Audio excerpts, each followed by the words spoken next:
Indian. He wrote more than 500 stories for the children. So I think he is doing good for the children. He is a novelist, story writer. He also wrote some poems. So I am very much obliged to the Times of India. I got the opportunity to felicitate these personalities. Thank you. Thank you, Professor Sankar.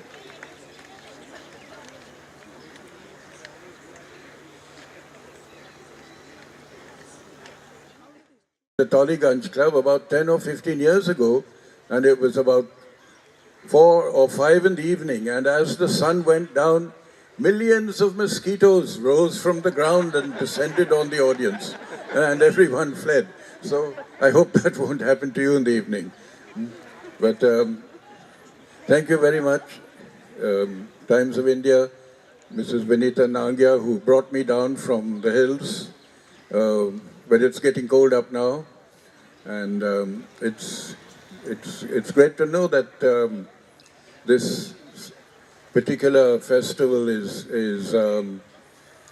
has the theme of crime fiction, and we have an eminent writer here, Claire McIntosh, isn't it? Claire McIntosh, yes, and by sheer coincidence, I just picked up one of her novels just last month, and enjoyed it immensely. So it's good to be here and to see her in the flesh.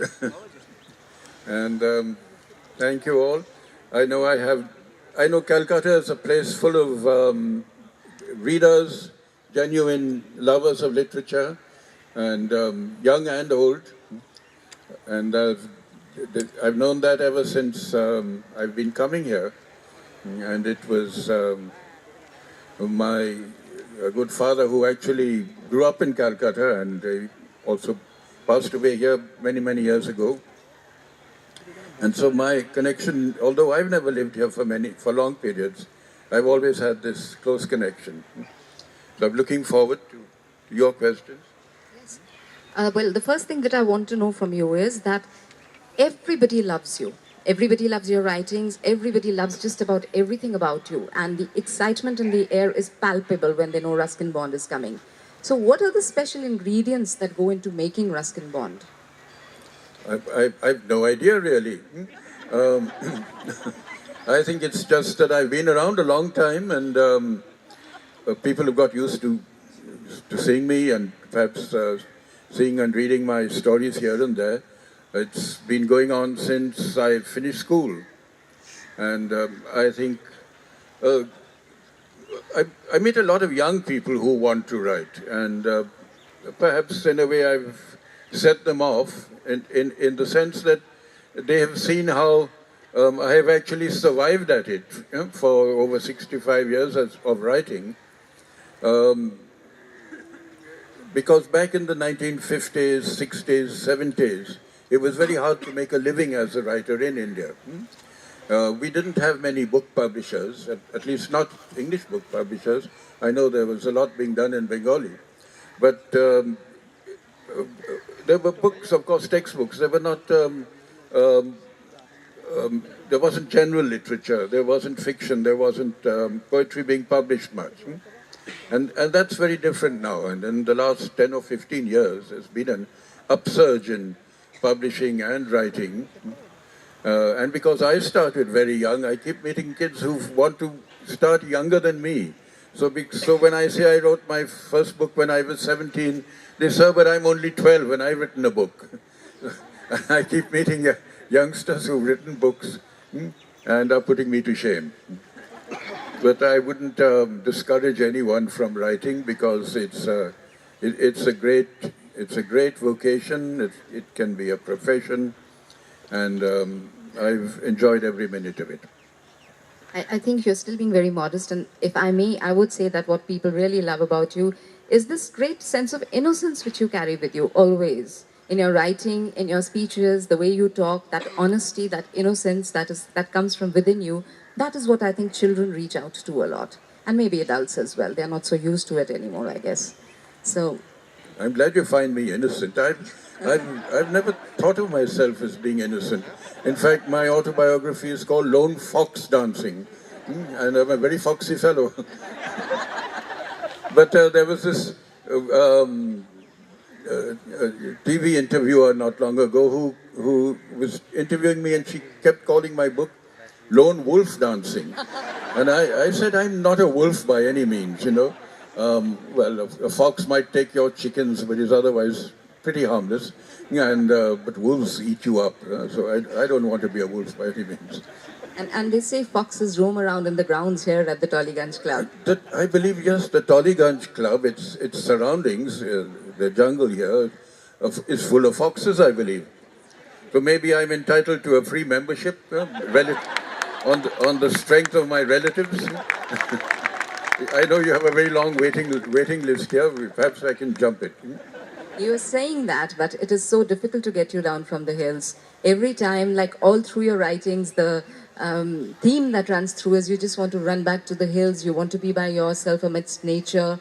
You meet you meet so many people, and yet you seem to be like on a mountain by yourself. Well, I did it through its. I was living in Delhi back in the 1960s, and I wanted to escape from city life. So I went up to the hills, the mountains, and well, I just forgot to go away, and I've been there ever since. And it helps, you know, because it was only when I went to live in the hills that I became, in a sense, a nature writer. I became, because I was close to the forests, the mountain streams, the birds and animals that you get there, that I took a greater interest in the natural world around me, which was something I'd taken for granted before that. So I think, in a way, it helped me as a writer, although I have to say a writer should be able to write anywhere, you know, whether it's in a train or a plane or in a, you know, just anywhere, if you're really fond of writing. But it helps to live in the hills. You dip into your life for all your writings. There's a very personal element in your writings, and you take inspiration from real life, and yet you live in solitude. Where do you get all this inspiration from? Would you say that you've lived a rich life from where you dig into and get your experiences for writing? Well, I guess over the years, my themes or inspiration, as you call it, would have changed slightly. In my 20s, I wrote very romantic stories. Some of them are still around. They were usually sad stories in which I always lost the girl. And then when I went up to the hills, I started writing for children. Actually, till the age of 40, I was really writing for adults or for the general reader. It was only in my 40s that I started writing stories specifically for children. And I enjoyed doing that. So children became an inspiration. Sometimes I wrote out of my own childhood. Sometimes I wrote about other children and their lives and experiences, village children, small town children. And then as you get older, life seems to get funnier. So in recent years, I think there's been more stories about funny relatives. When I run out of characters, I think of aunts and uncles and eccentric relatives, provided they're far away and I'm out of range, and they can't get at me. And when I run out of relatives, I write about animals and birds. And when I run out of animals and birds, I write ghost stories. You can always cook up a ghost or two, you know, especially up in hill stations, you know, old houses have a reputation for ghosts. But as a little girl asked me not recently, "Sir, do you believe in ghosts?" And I had to say, "No, I don't believe in them, but I keep seeing them, oddly enough."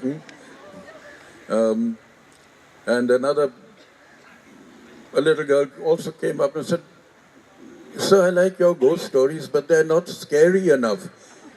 Can't you make them more frightening?" So I realized that really you can't scare children nowadays. Huh? and I get scared at watching some of the things that you see on television. And but kids are pretty tough. After you've been writing for so many decades, does the writing get easier for you as you go along, or is it more difficult? Why do Um, you write? it's a certain kind of writing gets easier, and because in the last year or two I've been sort of writing memoirs, and because as you get older you've got more to write about. There's the whole past behind you, not only yours but the country's, other people's. So you don't run out of material in a way.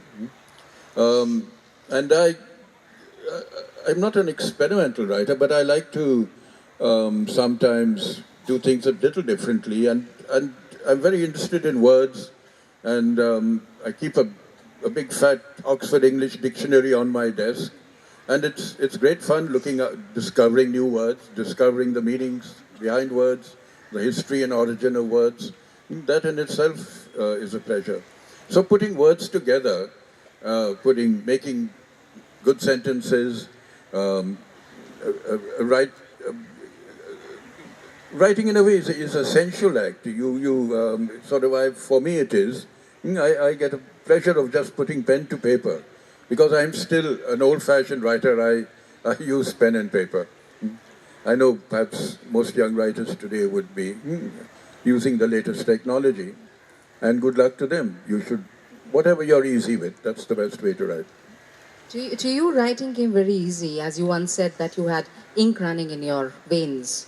But a lot of people find it very difficult to start writing. Would you say that the talent of writing is inborn, or can it be acquired as well? Yeah, that's difficult to say. Well, I think there are two kinds of writing. There's you get a subjective writer who writes a lot out of his or her own life, and oh, that's the kind of writer I am. Then you would get a more objective kind of writer who has an imagination and can write fantasy or science fiction, or who can write a story that's in a way not related to himself. Um, so, but as far as it getting easier, um, it's perhaps I find it easier now actually to because I never edit. I'm lazy. I just write. So what I put down goes straight to the publishers, and they'll send me a printout that'll be full of mistakes, and that'll have to be corrected. But because I enjoy writing, I just write as though I'm writing a journal or a diary. I won't bother to edit. Um, so I do really, I think if you're enjoying your writing, you won't find it difficult. In your younger years, you've also had your fair share of rejection slips. It must be a wonderful feeling today that every word you write or speak is worth its weight in gold, literally. Um, um, yes, I certainly had my fair share of rejections, and back in the 50s and 60s when I wrote, I would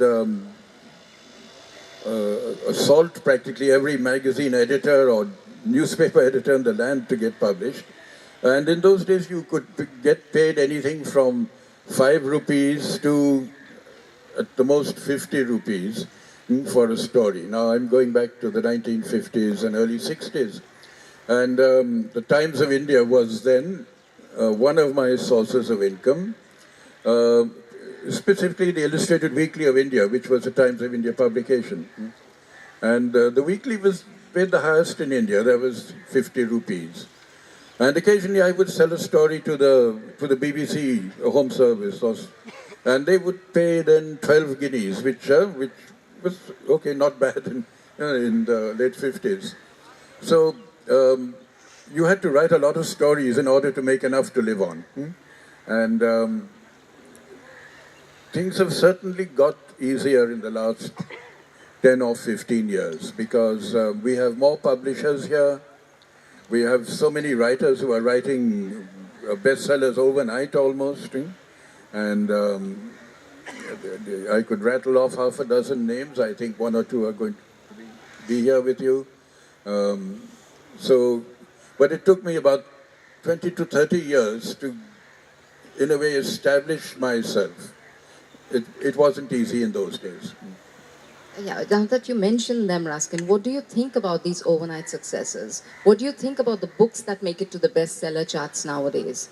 All that mythology rewritten, fictionalized, and history fictionalized and rewritten, and so many other books. Well, it's not easy, whatever you write, and I'm pretty sure that and I know that the very successful young writers today who are making money, they're working hard, and they have also, they know their audience, they know their, as you say, their market. So I think it's writing has become very specialized in a way. And I'm just an old-fashioned essay writer, going back to my school days when I would read writers like Charles Lamb and J.B. Priestley and others, and try to write a good essay.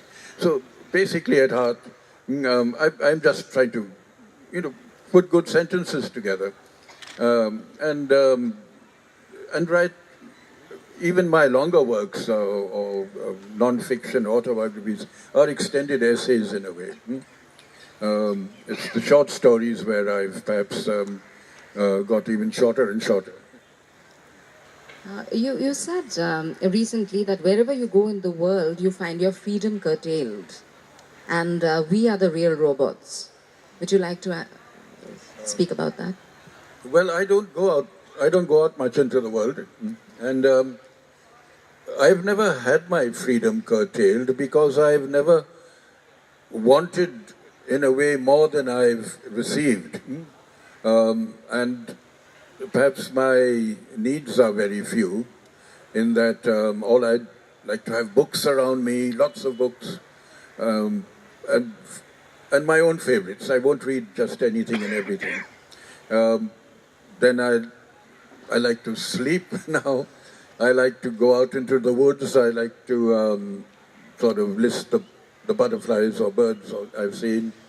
Um, so that sort of freedom you can have anywhere, I think. I'm not really looking for um, for anything more than that. I want you to tell the people here who want to be writers, and quite a few of them came up to you and said they want to be writers, young kids here. But when they say they want to be writers, they don't just think about being a writer for the sake of writing. They think about being a celebrity writer.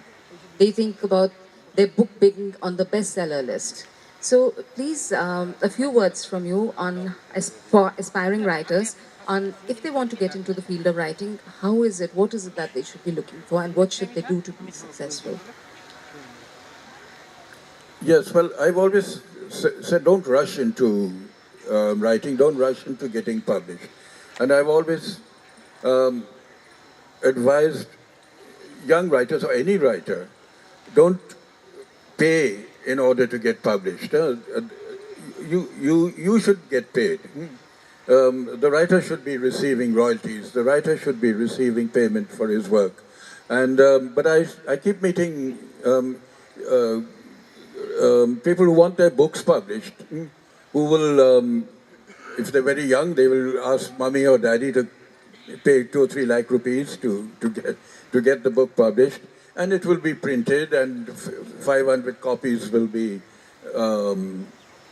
delivered to your doorstep. And then what do you do with it? You give them away to your friends. So you're not really getting anywhere that way. I think if you believe in yourself and you think you can write, and your friends and others say you can write, then persist and get a good publisher, somebody who will bring out your book in a handsome edition, will distribute it, will sell it, and you must make something out of it. Just the idea of having your byline on a book isn't enough, because later on you'll be disappointed, and you'll feel maybe that you made a mistake. So don't rush into publishing, and also take take care with your language. You must respect the language you write in, whether it's English, Bengali, Hindi. Um, make make your sentences come alive. Make your writing come alive. Don't just dash things off. Ruskin, the last question before we get on to the prize distribution for Right India Junior. What next for you? What are you working on now? And what is the, is there any genre, is there anything that you have not touched but want to and plan to? Oh, I keep getting ideas for stories, or sometimes very bizarre ones. Just before coming down, I wrote a little short story in which I described how many years back I saw the Indian rope trick. It actually happened, you know.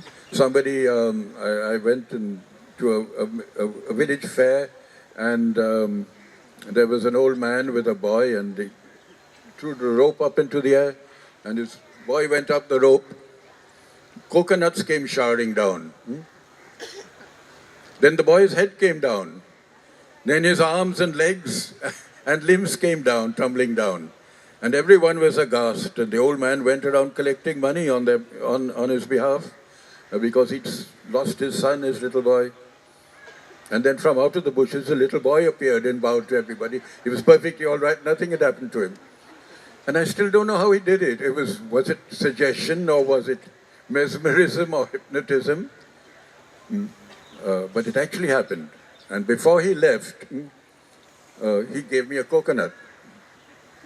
And I looked, as the coconut started quivering in my hands, and when I looked down at it, it had eyes, it had a nose, it had a grinning mouth, and I dropped it and took off in a hurry. Did you believe that story? No, sorry, I just made it up. Wow, so that's how you write your stories. That's amazing. Well, that was one of them. So, thank you so much. It was lovely talking to you. I wish we had more time. But we should get on with the Right India prize distribution. Right India is now the world's largest crowdsourced short story writing contest, started by the Times of India in 2015.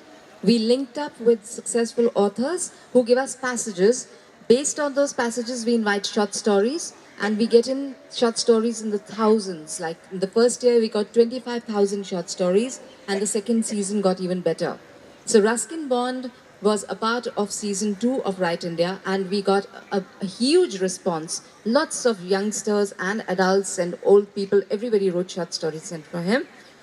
And for the Times Literature Festival Kolkata, we specially started a contest just for Kolkata, the Right India Junior. And quite a few of the participants are sitting in the audience, and the winners as well. We will now announce the winners of the contest, and they get their prizes from Ruskin. Shantini, please take over.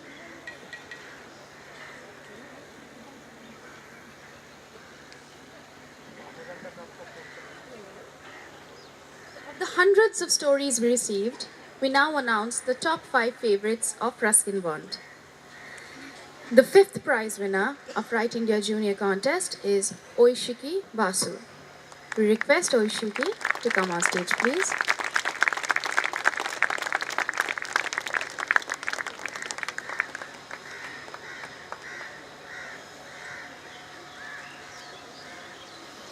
Congratulations, Oishiki.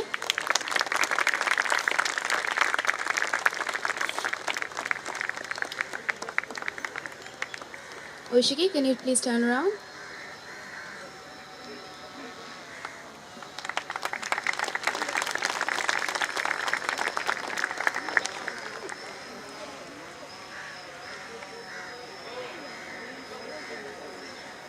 Stand with Ruskin. Get your picture taken.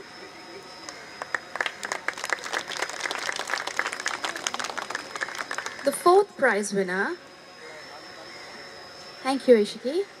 The 4th prize winner of Right India Junior is Obhijato Shen Sharma. Obhijato, come on stage, please. Congratulations.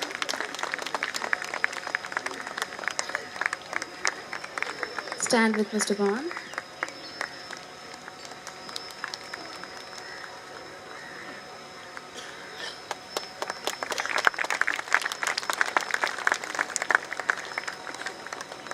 Thank you, Abhijata. And the third prize winner of Right India Junior is Alina Datta.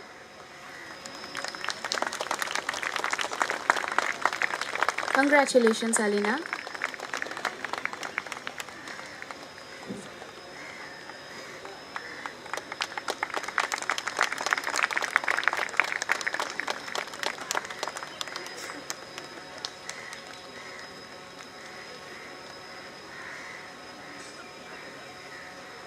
Thank you, Alina.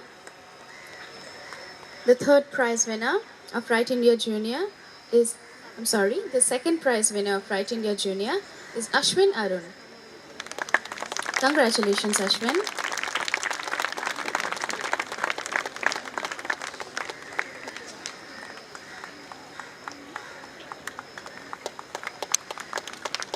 Thank you, Ashwin. And now, the first prize winner of Right India Junior for Ruskin Bond is Ashirvani Mojumdar. Congratulations, Ashirvani.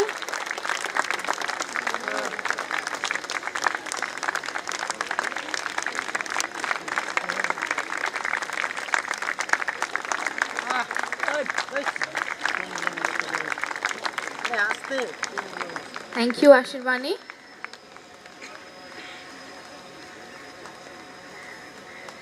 Thank you, Mr. Ruskin. Over to Vinita Dawra Nangia.